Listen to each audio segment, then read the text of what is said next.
চটজলদি রুই মাছের পাতলা ঝোল কীভাবে বানাবেন, সঙ্গে আলু। রান্নাটা হবে চটজলদি, কিন্তু খেতে হবে দুর্দান্ত। রেসিপিটি জানতে হলে প্রথম থেকে শেষ পর্যন্ত ভিডিওটি দেখতে থাকুন। প্রথমে রুই মাছ লাগবে, তার সঙ্গে ছিল একটু ডিম। ডিম যদি না থাকে তাতেও কোনো সমস্যা নেই।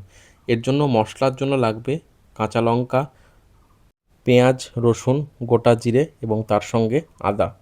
এইগুলোকে একসঙ্গে পেস্ট করে নিতে হবে। এবার মাছগুলোতে লবণ এবং হলুদ মাখিয়ে রেখে দিতে হবে।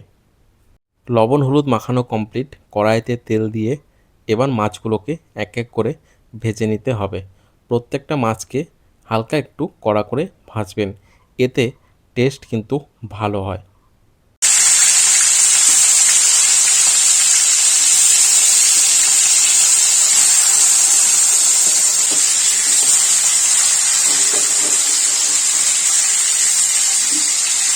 মাছ ভাজা কমপ্লিট। এবার মাছগুলোকে অন্য একটি পাত্রে তুলে নিতে হবে। তো মাছ যেহেতু ভাজা কমপ্লিট, তো এর সঙ্গে ছিল একটু ডিম। এবার ডিমটাকে ভেজে নিতে হবে।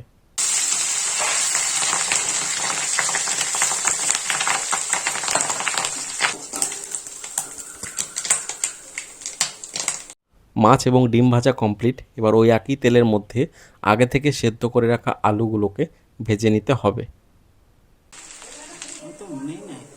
এবার তেলের মধ্যে 5 ফোড়ন দিতে হবে, দিয়ে বেটে রাখা মশলাটা দিয়ে দিতে হবে, দিয়ে এবার মশলাটিকে ভালো করে কষাতে হবে।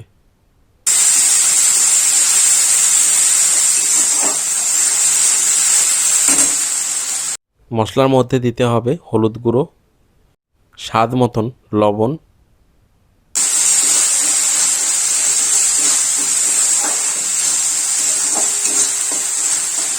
মশলা থেকে যখন তেল ছেড়ে দেবে তখন অল্প পরিমাণ মিট মশলা দিয়ে দেবেন, দিয়ে আবারও মশলার সঙ্গে মিশিয়ে দেবেন। এতে করে রান্নার টেস্টটা দেখবেন কতটা বেড়ে যায়।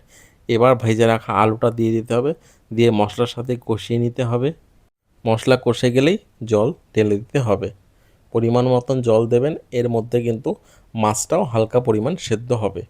ঝোলটা ফুটে আসলেই এবার মাছগুলো দিয়ে দিতে হবে, দিয়ে ঝোলের সঙ্গে মাছগুলোকে ভালো করে মিশিয়ে দিতে হবে।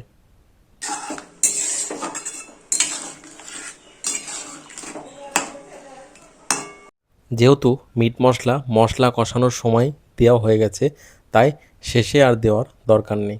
তো একটু ফুটিয়ে নিয়ে নামিয়ে নিলেই রেডি হয়ে গেল রুই মাছের পাতলা ঝোল সঙ্গে আলু দিয়ে। এইভাবেই বাড়িতে চটজলদি বানিয়ে নিতে পারবেন আলু দিয়ে রুই মাছের পাতলা ঝোল।